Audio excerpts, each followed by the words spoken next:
जय श्री राधे। महाराज जी आपके चरणों में कोटि कोटि प्रणाम। प्रभु, परिवार का ही एक महत्वपूर्ण सदस्य अनैतिक मार्ग पर चल रहा है। बहुत समझा अनैतिक मार्ग पर। कौन? परिवार का अगर कोई एक ऐसा सदस्य हो जो अनैतिक मार्ग पर चल रहा है और बहुत समझाने पे भी वो नहीं आपका समझ रहा। अधिकार क्या है समझाने का? मतलब ये पूछना पड़ेगा ना, कौन है? मेरे पति हैं। हाँ, वो कोई सदस्य नहीं है, वो आपके अर्धांग हैं, आपके निज जन। उनको सदस्य में नहीं बोलते हो तो मतलब इसीलिए हमने पूछा है खुल करके, क्योंकि सदस्य से तो हम पति पत्नी अलग हो गए, तो परिवार का सदस्य नहीं मान रहा है तो हम उससे अलग हो सकते हैं, लेकिन पति से तो क्या ऐसी बात है जो आपके पति आपके समझाने पर नहीं समझ रहे हैं? करे बहुत प्रयासों के बाद वो क्या? सुधरना चाहते, पाप आचरण को छोड़ने के तैयार नहीं हो रहे और बहुत समझाते तो हमें ही शत्रु। क्या पाप आचरण? क्या वो व्यभिचार करते हैं? अन्य स्त्री से संपर्क रखते हैं? व्यभिचार, मांस मदिरा, हर तरह की चीज। तो आजकल के नए बच्चों का जो संस्कार बन रहा है, तो ये शिकायत तो बनती ही रहेगी। इस शिकायत की दूरी के लिए जब नींव मजबूत हो तो मकान सही हो, जब नींवें बेकार हो रही तो मकान क्या है? हम इस बात से दुखी हैं। मान लो यहाँ आप सही हो, भगवान जाने, नहीं तो आजकल के जो बच्चे हैं या बच्चियां हैं, दोनों पक्ष गड़बड़ हो रहे हैं। हम कई बार चीख चीख के बात कर रहे हैं कि ये जो गर्लफ्रेंड, जो बॉयफ्रेंड, ये जो लिव इन रिलेशन, ये जो व्यभिचार का बढ़ावा हमारे समाज में, कि अगर आप लड़का लड़की पसंद मतलब राजी हैं तो कोई उसको विक्षेप नहीं डाल सकता। ऐसा है, हमें तो ज्यादा पता है नहीं। ऐसा ही है। ऐसा है। और लिव इन रिलेशन का मतलब क्या है? यही तो मतलब है ना। अब इसके बाद फिर क्या होगा? हम तो कई बार सीधी सादी भाषा में बता दिया है, जिसको अलग अलग होटलों की चाट पर गई खाने को, उसको एक रसोई का भोजन अच्छा नहीं लगेगा।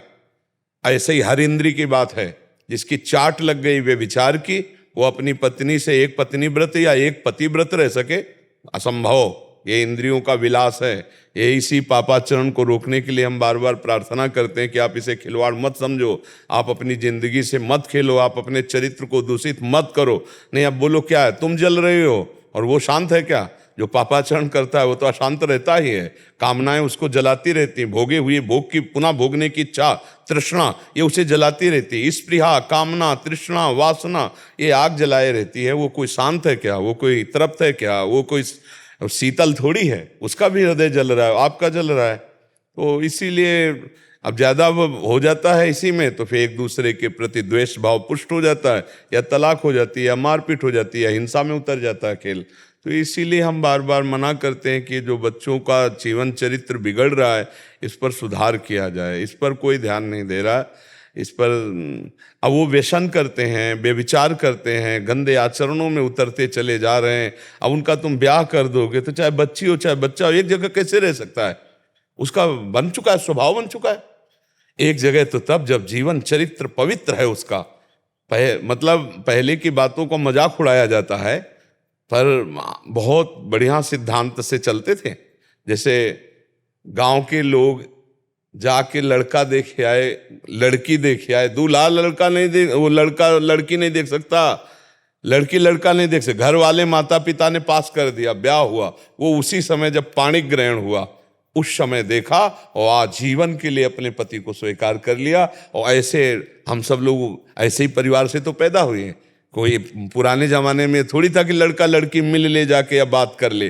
परम चरित्र पवित्र, एक बार पाणी ग्रहण पिता ने जिसके यहाँ कर दिया, कष्ट हो चाहे सुख हो, चाहे गरीब हो चाहे अमीर हो। तो इसलिए आपका चरित्र क्या है? विचार करके देखो, आपका चरित्र क्या है?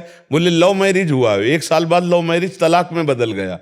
अब क्या मान लो इसी बच्ची का दिमाग ज्यादा खराब होता चला जाए तो बस एक ही पॉइंट आएगा कि संबंध विच्छेद कर दे। यही बातें आती हैं। जब वो जलते तो उसका निर्णय फिर गलत हिंसा में उतर जाता है। तो इसीलिए मुझे लगता है कि बच्चा तुम अपने को संभालो।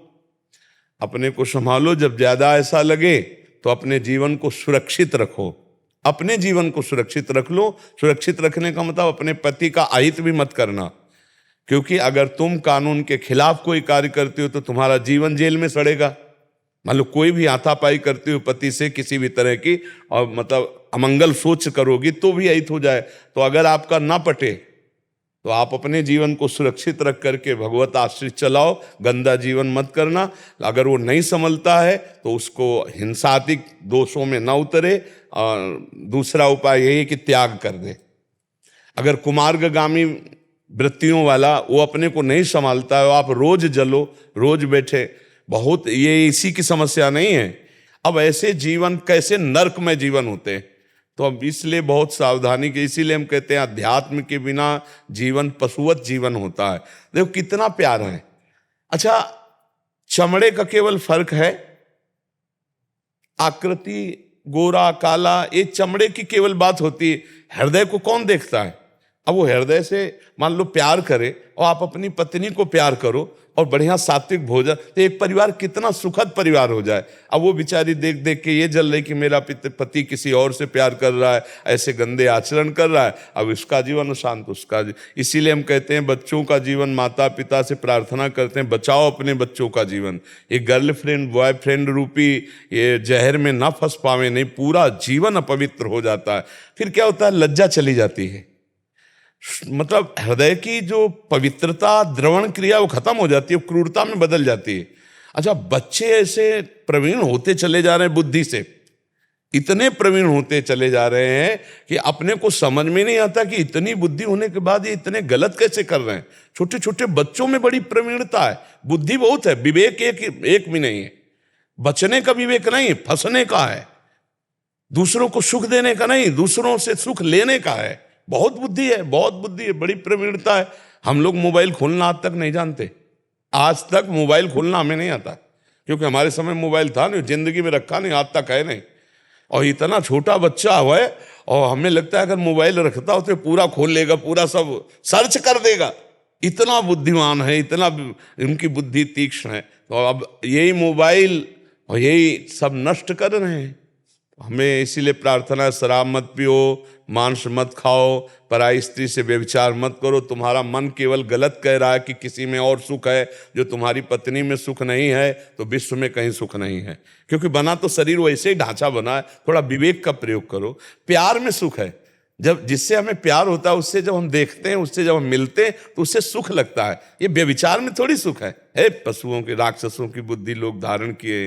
अरे अपना बच्चा, अपनी पत्नी, अपना परिवार, जब हम उसे प्यार करते हैं ना तो प्यार में सुख है। अपने बच्चे को देखो, पशु भी प्यार करता है। तो हमें लगता है कि ये जो आजकल प्यार को वासना में उतार दिया गया है, वो समझ नहीं। प्यार का मतलब समझ रहे हैं, आप हमसे प्यार करते हो मतलब हमारी वासनाओं की पूर्ति करो। हम आपसे प्यार करते हैं मतलब हमारी वासनाओं की पूर्ति, वासना की पूर्ति प्यार नहीं है।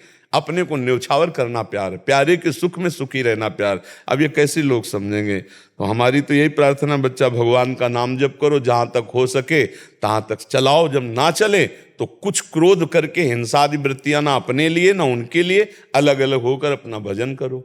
यही उपाय बच्चा। और तो फिर आगे ज़्यादा क्रोध में फंस जाओगी तो फिर यही हो जाता है, हिंसादिक दोष हो जाते हैं।